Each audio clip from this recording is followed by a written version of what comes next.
Halo minasan, balik lagi di channel Tao-chan, di mana kita akan membahas manga dan anime populer. Tapi sebelum itu, silahkan minasan klik tombol subscribe dan nyalakan lonceng notifikasi agar minasan tidak ketinggalan info terbaru dari Sensei. Bila sudah, mari kita berangkat dan tancap gas!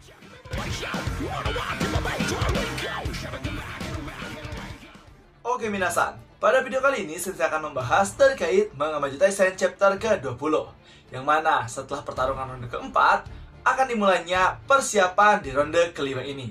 Jadi akan seperti apakah kisah di chapter 20 ini? So, tanpa basa-basi lagi minasan, langsung saja kita gas ke pembahasannya. Chapter dibuka setelah Matahari memenangkan pertarungan di ronde keempat. Orang-orang berkata, jika penyihir lain dari ronde 1 sampai 3, mereka bertarung habis-habisan mencurahkan seluruh tenaga, darah, dan keringat mereka. Tetapi, untuk Matahari itu tidaklah berlaku karena dia bertarung seperti sebuah pertunjukan. Dia menang tanpa berkeringat sedikit pun. Setelah itu, Matahari meninggalkan arena pertarungan. Dan panel pun berpindah, memperlihatkan Lilith dan Lilim. Mereka mengatakan bahwa Matahari menang tanpa menggunakan sihir. Namun, Kiskil menyangkal dengan berkata, seharusnya Matahari menggunakan sihirnya. Karena tersinggung, Lilith dan Lilim berkata, "Hah? Apa? Jam berapa? Menit keberapa? Dan detik keberapa, hah?" Namun, Kiskil berkata, sejauh aku lihat pada saat Meririt mengkonsentrasikan pembomannya yang terpusat pada Matahari, aku melihat Matahari berada di sudut yang berbeda dari tempat dia ditembak. Apakah kau, Lilith, melihatnya? Kau kan yang memiliki mata terbaik dari semua iblis. Karena malu, Lilith hanya tertawa dan berkata, "Oh, apakah aku melewatkannya? Ya, ada sedikit percikan sih." Setelah itu, Kiskil menjelaskan lagi. Kemudian, pada saat serangan terakhir Meririt pada Matahari, pada saat itu aku melihat tanpa berkedip sedikit pun, namun tiba-tiba saja pisau Matahari sudah menusuk di jantung Meririt tanpa aku sadari. Seolah-olah aku hilang kesadaran dan melewatkan sesuatu yang penting dari kesadaranku. Mungkin itulah sihir dari Matahari. Ah, sihir macam apa ya itu? Kemudian terlihat Lilith dan Lilim yang bingung dan ingin dijelaskan ulang oleh Kiskil. Setelah itu, Kiskil berkata lagi, memang beda penyihir rahasia ini dari penyihir-penyihir yang lain. Dia menang sambil merahasiakan sihirnya. Setelah itu, pada saat mereka sudah berdiskusi, mereka tersadar bahwa Ratu Agrat menghilang, tidak ada di bangku VIP-nya. Kemudian, panel berpindah pada suatu tempat di mana terlihat Ratu Agrat yang berdiri dalam lingkaran sebuah pilar. Yang ternyata itu adalah pilar-pilar para penyihir yang bertarung. Yang mana pada saat mereka kalah, api di atas pilar tersebut akan lenyap. Dan di situ Ratu berkata, penyihir lautan Meririt. Katakan saja itu adalah keserakahan untuk persahabatan. Sehingga dapat menciptakan hantu karena keinginan dari persahabatannya. Jadi, apa kau menyukainya? Yang ternyata asap dari api tersebut dihisap oleh sesuatu. Yang ternyata itu adalah sebuah telur rahim raksasa milik Ratu Agrat. Yang sepertinya para penyihir yang mati, jiwa mereka dimakan oleh makhluk tersebut. Dan Ratu berkata bahwa makhluk itu adalah penguasa dari 7 dosa mematikan, yang merupakan anak-anaknya. Lalu Ratu berkata, baiklah, para penyihir saling membunuhlah sesuai keserakahan kalian. Kemudian, panel pun berpindah pada suatu tempat di mana satu pelayan menjelaskan bahwa para iblis tidak tahu apa rencana sang ratu mengadakan pertarungan Walpurgis. Dan kau tahu bahwa yang memilih ke-32 penyihir itu juga adalah Ratu Agrat, termasuk kau, Jendi Arc, yang ternyata dia adalah pelayan ratu yang memandu Jendi Arc. Pelayan itu menjelaskan lagi, aku tahu kau mungkin bingung, tapi ini adalah kesempatan untuk dirimu menjalani kehidupan yang baru. Dengan bantuan Ratu Agrat sama, aku yakin dia pasti akan mewujudkannya.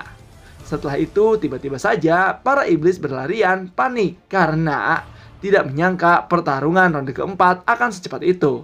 Dan malah peserta ronde kelima menghilang dan pergi entah kemana, sehingga mereka harus mencarinya. Dan jika pertarungannya terjadi terlambat, maka para iblis yang bertanggung jawab akan dibunuh oleh Ratu Agrat. Maka dari itu, pelayan dari Jane pergi untuk mencari peserta selanjutnya.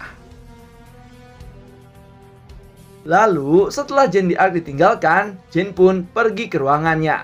Namun alangkah terkejutnya dia karena di dalam ruangannya ada seseorang yang ternyata dia adalah Marie Antoinette.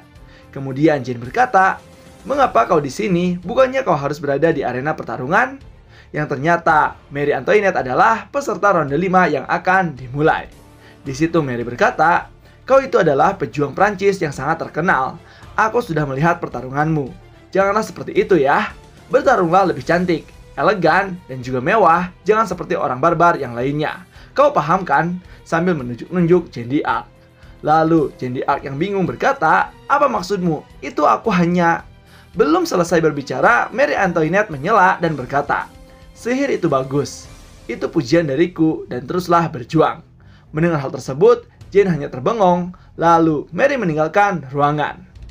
Namun, pada saat Marie akan meninggalkan ruangan, Jin bertanya, "Marie Antoinette, pertarungan berikutnya, apa kau siap untuk mati jika lawanmu sangat kuat?" Mendengar hal tersebut, Marie tersinggung dan berkata, "Hei, penghinaan juga ada batasnya. Jin di Arc, aku adalah Ratu Prancis, raja absolut dari sebuah negara besar. Apapun yang dunia pikirkan tentangku, aku tidak pernah kehilangan kebanggaan itu. Aku akan memberitahumu, aku, Marie Antoinette, aku tidak akan dikalahkan, tidak peduli apa yang aku hadapi." Setelah itu, panel berpindah pada matahari yang menuruni sebuah tangga bawah tanah. Dan pada saat membukanya, dia berkata, "Sudah selesai," yang ternyata di dalamnya tersebut ada beberapa orang. Matahari berkata lagi, "Selanjutnya, sekarang giliran kalian." Kemudian, seseorang berkata, "Kerja bagus sayang, aku menyukainya. Aku tidak sabar untuk bertarung juga." Dan dia adalah penyihir api Yaoya Oshichi dari Jepang. Kemudian seseorang lagi berkata, "Keluar dan kalahkan musuh dalam pertandingan, serahkan saja padaku." Dan dia adalah penyihir dari Wu, Yim Wing Chun dari Cina. Kemudian seseorang lagi berkata, "Apa masalahnya? Kupikir kau akan melakukannya sedikit lebih cepat. Tapi sepertinya kau sangat kesulitan ya." Yang ternyata dia adalah penyihir perang Zenobia dari Roma. Wah, sepertinya 4 penyihir ini membuat koalisi dan merencanakan sesuatu ya. Setelah itu, matahari duduk dan berkata, "Jika demikian, penyihir itu adalah salah satu dari 32 penyihir yang terpilih, jadi dia mempunyai sesuatu yang ia buktikan. Kalian sebaiknya tidak menganggap enteng hal ini, karena jika kalian sombong, maka mereka akan melahapmu." Namun, Yaoya berkata, "Ayolah matahari, apa kau serius? Rasanya sedikit mustahil, itu lucu." Matahari pun berkata lagi, "Kalau begitu, baiklah. Bagaimanapun juga, sudah waktunya kita menjatuhkan palu. Kita harus menyelesaikan misi kita. Berikan pukulan pada dunia yang malang ini." Dan panel pun selesai. Nah, itulah dia minasan terkait pembahasan Manga Majitai Sen chapter ke-20. Di mana sedikit demi sedikit kita akan tahu apa rencana sebenarnya dari Ratu Agrat itu sendiri.